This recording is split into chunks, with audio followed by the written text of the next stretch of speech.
right, for this problem, we're going to find the domain of this function right here, f of x equals 4x to the power of 3 minus 8x plus 6. But in order to do this, what we're really looking for is any strange values that may come out from these x's, okay?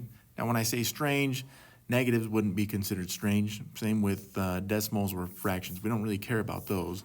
By strange, I'm saying if we get anything that says something is undefined or can't exist, all right?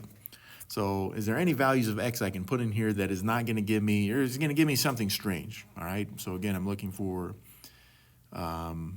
undefined, infinite solutions, something like that.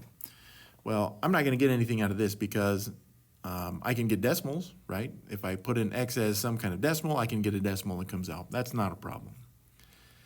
If I put in fractions for x, again, I can get out a fraction, possibly. I can get whole numbers, I can get integers. Again, I can make these negatives, I believe.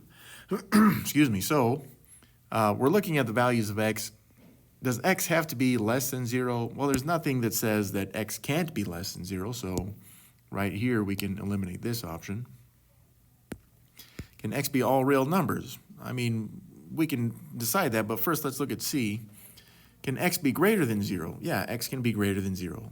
It's not going to matter. It's not going to change anything. It's not going to give us no solutions or infinite solutions, so we can cross that one out. That's not the only one it can be.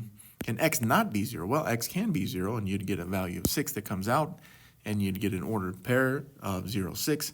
So x can be 0, so that one's not it, which means that this one has to be all real numbers. All right, now all real numbers includes all of your decimals, your fractions, whole numbers, integers, negatives, all of those, irrationals as well.